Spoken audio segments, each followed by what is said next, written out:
తెలంగాణ పని అయిపోయింది. రాష్ట్రం ఆగమవుతోంది. అసలు కాంగ్రెస్కు పాలించడం వచ్చా? 100 రోజుల్లో ఏదో చేస్తానని నిండా ముంచారు. అసలు రేవంత్కు సీఎం అయ్యే అర్హత ఉందా? పంటలు ఎండిపోయాయి, కాలువల్లో నీళ్లు లేవు, కరెంటు ఊసే లేదు. ఇలా కామాలే కానీ ఫుల్ స్టాపులు లేకుండా సాగిపోయింది మాజీ ముఖ్యమంత్రి కేసీఆర్ ఆరోపణల వర్షం, విమర్శల జోరు. ఇందుకీ తెలంగాణలో నిజంగా అలాంటి పరిస్థితులు ఉన్నాయా? అసలు కేసీఆర్ వ్యాఖ్యలకు అర్థాలు, వాటి వెనుకున్న పరమార్థాలు ఏంటో ఒకసారి డీకోడ్ చేద్దాం ఇన్ డెప్త్. ప్రతి ఊరికి 200, 300, 400 ఎకరాలు ఎండుతా ఉంది. ఇవాళ సూర్యాపేటలో ఒక 20-24 వేల ఎకరాలు ఎండుతా ఉంది. భయంకరంగా సాగర్ ఆయకట్లో కూడా చాలా తీవ్రంగా ఎండిపోయింది పంట. ఎందుకండి? ఏం కారణం చేత ఎండబెట్టిన మీరు సాగర్ ఆయకట్లో? ఈ రోజు కూడా నాగార్జున సాగర్లో even today when I'm speaking to the press, MDDL కంటే అబోవ్గా 7 TMC వాటర్ ఉంది.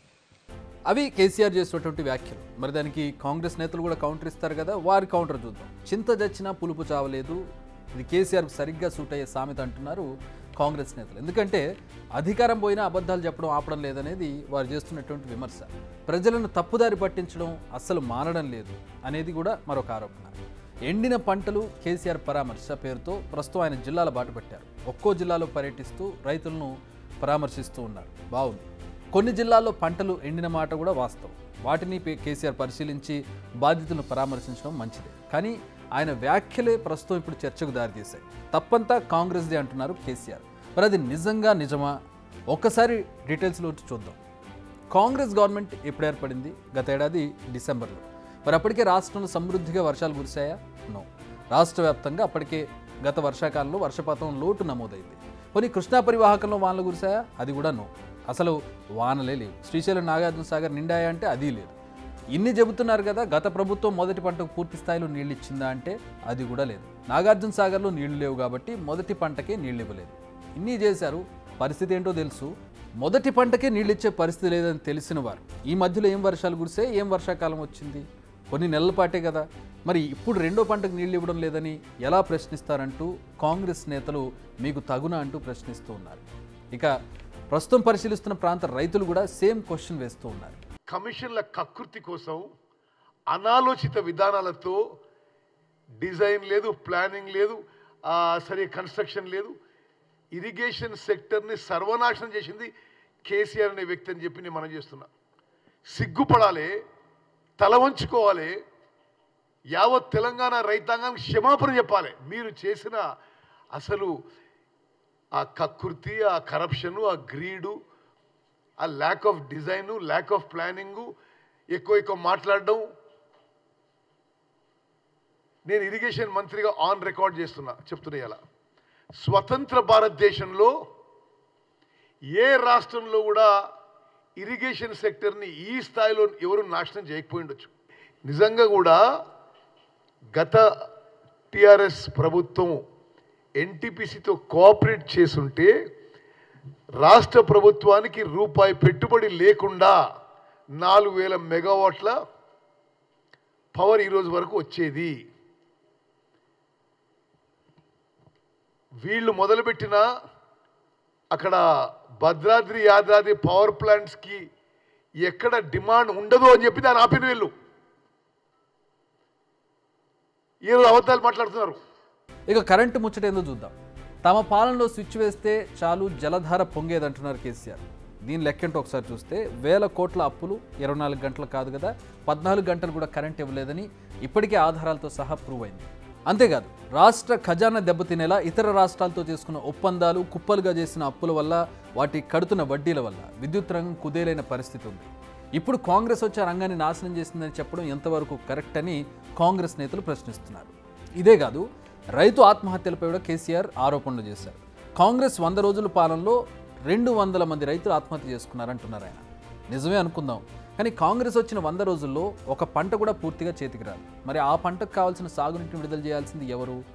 అప్పటి ప్రభుత్వమే కదా. మరి ఆ ఆత్మహత్యల పాపం ఎవరిది? కాంగ్రెస్దా, బీఆర్ఎస్దా?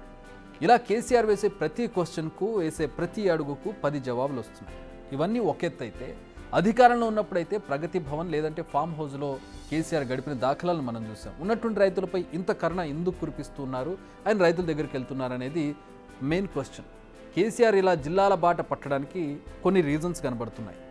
మొదటిది, త్వరలో జరగనున్న లోక్సభ ఎన్నికలు, రెండోది తమ కుటుంబ సభ్యులమై ఉన్న కేసులు, మూడోది ఫోన్ ట్యాపింగ్ కేసులు రోజుకు జరుగుతున్న బదన, 4 పార్టీని వీడుతున్న నేతలు. ఇలా అనేక సమస్యలతో ప్రస్తుతం బీఆర్ఎస్ ఉక్కిరి బిక్కిరి అవుతున్న నేపథ్యంలో జనంలో ప్రస్తుతం ఇదే టాపిక్పై డిస్కషన్ జరుగుతున్నటువంటి పరిస్థితుల్లో ఈ పరిస్థితి కంటిన్యూ అయితే బీఆర్ఎస్ దెబ్బతినడం ఖాయమని భావించి బీఆర్ఎస్ అధినేత ఈ వ్యూహం ఎంచుకున్నట్టుగా కనపడుతోంది. ఫామ్ హౌస్ వదిలి జిల్లాల బాట పట్టినట్లుగా అనలిస్టులు చెబుతున్నారు. ఇప్పుడే కాదు, గత కొద్ది రోజులుగా కొత్త ఉద్యమాలు తెర మీదకి వస్తున్నాయి బీఆర్ఎస్ నుంచి. నీటి ఉద్యమాలంటూ ఫస్ట్ ఒక ఉద్యమాన్ని తీసుకొచ్చారు. ప్రాజెక్టులను కేంద్రానికి అప్పగించింది బీఆర్ఎస్. తర్వాత ఆ నెపాన్ని కాంగ్రెస్ పార్టీపై నెట్టేందుకు ప్రయత్నించారని కాంగ్రెస్ నేతలు కౌంటర్ అటాక్ ఇస్తున్నారు. ఇప్పుడేమో రైతు నామస్మరణ చేస్తున్నారు, రైతులకు నష్టపరిహారం ఇవ్వాలంటున్నారు, ఎన్నికలు కూడా అమల్లో ఉన్న ధర్నాలు చేస్తూ ఉన్నారు. ఇది ఎలా సాధ్యమని కాంగ్రెస్ నేతలు అడుగుతున్నారు. కానీ ఇవన్నీ వర్కౌట్ అవుతాయా? నిజానికి ఎన్నికలు వచ్చిన ప్రతిసారి బీఆర్ఎస్ సెంటిమెంట్ను రగులుస్తోంది. ప్రతి ఎన్నిక ముందు ఏదో ఒక సెంటిమెంట్ రగిలించే అవసరం తీసుకుంటూ ఉంటుంది. ఈసారి కూడా అదే జరుగుతుంది. అయితే ఉన్న అస్త్రాలన్నీ అయిపోవడంతోనే ఆఖరి అస్త్రంగా రైతు సెంటిమెంట్ రగిలించే ప్రయత్నం చేస్తోంది అనేది ఒక అనాలిసిస్. కానీ బీఆర్ఎస్ పాచికలు పనిచేస్తాయా? కేసీఆర్ అస్త్రాలు పనిచేయాలంటే కొన్ని ప్రశ్నలకు సమాధానం కావాలంటూ ఉన్నారు రైతులు. కేసీఆర్ సీఎంగా ఉన్నప్పుడు పంటల బీమాను పట్టించుకున్నారా? రైతులు కష్టాల్లో ఉన్నప్పుడు ఆయన పరామర్శించారా? ఫసల్ బీమా యోజన నుంచి 2020లో తప్పుకుంది ఎవరు? రైతు బంధు, రైతు బీమా ఇచ్చి మిగతా రాయితీలను మాయం చేసింది ఎవరు?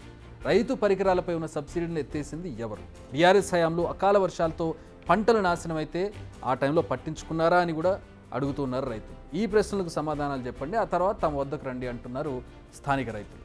మరి కేసీఆర్ చేసే పోరాటాలు, స్పీచ్లు ఫోన్ ట్యాపింగ్ వ్యవహారాన్ని పక్కకు పోయేలా చేస్తుందా? లిక్కర్ స్కామ్లో కవిత తిహాడ్ జైల్లో ఉన్న విషయాన్ని మర్చిపోయేలా చేస్తుందా? కల్వకుంట్ల కుటుంబ సభ్యులపై వస్తున్న భూకబ్జా ఆరోపణలు, ఇతర ఆరోపణలను మర్చిపోయేలా చేస్తుందా? కేసీఆర్ పాలనను 10 ఏళ్ల పాటు అబ్జర్వ్ చేస్తూ వస్తున్న ప్రజలకు ఈ విషయాలు అర్థం కాకుండా పోతాయా అనుకుంటే అది ఆ నేతల అమాయకత్వమే అంటున్నారు అనలిస్టులు. ప్రజలు మారారు, వాళ్ళ ఆలోచన విధానం మారింది. ప్రజలు ఎప్పుడూ అనాలోచితంగా, ఆవేశంగా ఓట్లు వేయరు. దాన్ని గమనించి పార్టీ తీరును, నేతల తీరును మార్చుకోవాలనేది ఒక అనాలిసిస్.